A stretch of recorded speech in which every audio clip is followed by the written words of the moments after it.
العالمين والصلاة والسلام على أشرف الأنبياء والمرسلين أما بعد فأعوذ بالله من الشيطان الرجيم بسم الله الرحمن الرحيم إنما يخشى الله من عباده العلماء صدق سبحانه. ہوئے شہید لہو کو لٹا دیا ہم نے، ہوئے شہید لہو کو لٹا دیا ہم نے، وطن کی خاک کو دلہن بنا دیا ہم نے. ہر ایک گل میں ہماری لہو کی خوشبو تھی، ہر ایک گل میں ہماری لہو کی خوشبو تھی. ابھی بھی پوچھ رہے ہیں کیا دیا ہم نے. محترم بزرگوں اور ساتھیوں، تاریخ ہندوستان بہت ہی انقلابی تاریخ ہے، جس کے دامن میں بہت سی خوشیاں، بےتابیاں اور بے قراریاں پوشیدہ ہے. بلکہ ہندوستان کی تاریخ کا ایک سنہرا باب اور ایک دل اچک لینے والی داستان اس کے گوشے راز و نیاز زلف دراز میں جلوہ فکن ہے، جس کا تفصیلی ذکر کرنے کے لیے وقت کا ایک انتہائی سلسلہ چاہیے. ساتھیوں، اس گلستان کو سجانے اور سنوارنے میں کتنا وقت لگا اور کس طرح انگریز ظالم و جابر حکمرانوں کے پنجوں سے ہمارے ادھکار میں یہ ملک آیا، اس کی ایک طویل تاریخ ہے. تاہم اس سے پہلے کہ اس کی گیسو والے دراز پر کچھ تبصرہ کیا جائے، میں سب سے پہلے اپنی طرف سے اور تمام سامعین کی طرف سے ان سپوتوں کو سلام کرتا ہوں جنہوں نے صرف آنسوؤں سے ہی نہیں بلکہ خون کے دھبوں سے اس چمن کو سینچا اور آباد کیا، جنہوں نے یہاں کی کھائے خندقوں کو اینٹ پتھر کوڑا کرکٹ سے نہیں بلکہ اپنے لاشوں کی ڈھیر لگا کر حب الوطنی کا ثبوت دیا، جنہیں اپنے بچوں کو یتیم اور بیویوں کو اس ملک کی خاطر یتیمی اور بیوگی کا لباس پہنایا، جنہوں نے اپنے نوجوان بچوں کے ہاتھوں میں ہتھکڑیاں،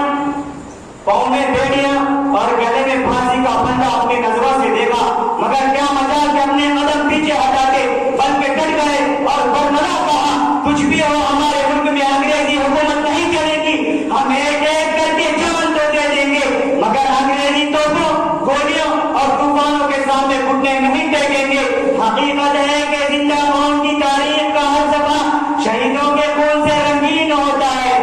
غیور نوجوانوں، ہندوستان کو انگریز کے خونخوار جنگل اور مضبوط جبڑوں سے ہمارے بہادروں نے چھین لیا اور ہم دیش کو غلامی کی زنجیر و سلاسل سے چھڑانے میں کامیاب ہوئے اور ہم اپنے اپنے دھرم و مذہب کے انوسار رسم رواج کو پورا کرنے کا اوسر ملا. حقیقت ہے کہ انگریزی تجارتی مفت کا استقبال کرنا ہمارے لیے مصیبت کا باعث بنا اور ہم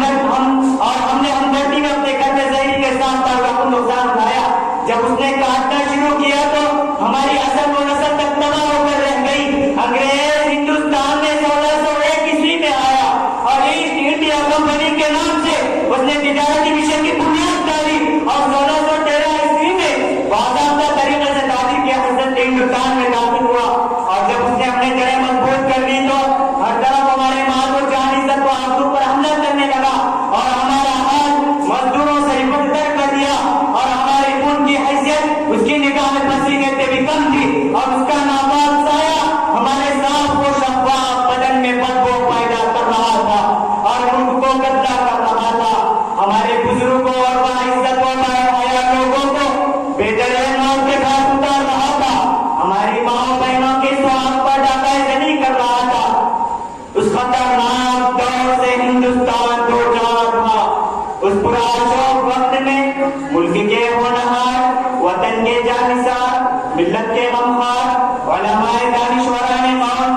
انگریز سے مقابلے کے لیے کھڑے ہوئے اور جگہ جگہ آزادی کا پرچم لہرایا جانے لگا. ادھر حضرت شاہ عبدالعزیز نے انگریز کے خلاف فتویٰ صادر کر کے اس کے جھنڈوں کو اڑا دیا. آزادی کا ایسا جوش کے جس کا خمار ہزاروں ظلم و ستم کے باوجود نہیں اترا، مارے گئے، کاٹے گئے، درختوں پر لٹکائے گئے، حرام خانے میں ڈالے گئے، تیر و پتھر آگ اور بھاری کے نشانوں پر سادے گئے، مگر کیا مچل کے انگریز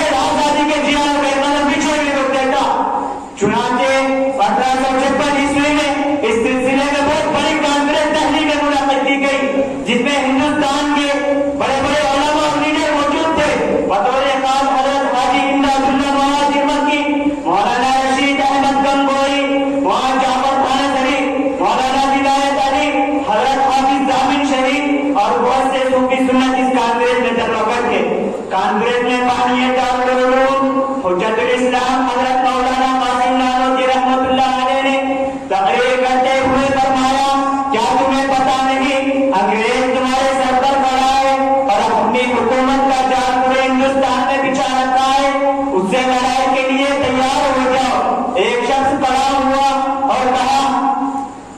حضرت ہماری تعداد بھی تھوڑی ہے اور ہتھیار میں بھی نہ کے برابر۔ حضرت کو جلال آ گیا اور فرمایا، کیا تمہاری تعداد غازیان بدر سے بھی کم ہے؟ پھر ایک سامعین میں بلبلہ پیدا ہو گیا اور سب نے حضرت کی تعریف کی اور کہا، ہم مر جائیں گے مگر انگریز کو ہندوستان سے بھگا کر ہی دم لیں گے۔ اس موقع پر کئی محاذ بنائے گئے جس میں زیادہ خونریز معرکہ ہوا ہے وہ امبالہ کی سرزمین ہے جس کی بات در حضرت مولانا جعفر خان سریتا میں ہوئے تھے۔ دوسرا معرکہ شاملی کے میدان پر جس کی قیادت پیر و مرشد حضرت حاجی عبداللہ مہاجر مکی فرما رہے تھے۔ چنانچہ اس جنگ کے موقع پر بڑے بڑے مختلف ملک کے علماء اور رہنما شہید ہوئے، جتنے کم و بیش 2 لاکھ وطن کے فداکاران مسلمان بھی شامل تھے اور بہت سے لوگ زخمی بھی ہوئے۔ مگر ہاں، جنگ آزادی میں ہمارے ساتھ ملک کی دوسری قومیں شامل تھی۔ اس کے باوجود یہ کہنا کہ ہندوستان کو صرف غیر مسلموں نے آزاد کرایا، یہ سراسر فریب اور جھوٹ ہے اور ایسا بالکل نہیں تھا۔ مگر ہاں، ہم سچ کہنے سے کبھی نہیں ڈرتے نہ ہچکچاتے ہیں، کیونکہ تحریک آزادی میں ایک طرف حضرت شاہ عبدالعزیز سید احمد شہید، شاہ اسماعیل شہید، حضرت حاجی عبداللہ مہاجر مکی، حجت الاسلام حضرت مولانا قاسم نانوتوی، وہاں حسین احمد مدنی، مولانا اسباق اللہ خان، مولانا اسباق اللہ خان، مولانا ابوالکلام آزاد، مولانا مذاق آبادی، مولانا عبدالرحمان سیوہاروی، مولانا محمود الحسن دیوبندی، سلطان ٹیپو، سراج الدولہ، مولانا جوہر علی، وقار علی، مولانا ولایت علی، بے شمار اکابر علماء کرام موجود تھے۔ تو دوسری طرف راجہ مہندر پٹاپ، جواہر لال نہرو، بھگت سنگھ، مہاتما گاندھی، نیتا جی سبھاش چندر بوس، پٹیل جی، چندر شیکھر آزاد، پنڈت مدن موہن، اشواق جی اور دیگر ملک کے مہان رشی بھی موجود تھے۔ مگر اسکولوں اور کالجوں کے نصاب سے مذکورہ تمام متفرق ناموں کو نکال کر صرف راجہ مہندر پرتاپ جی،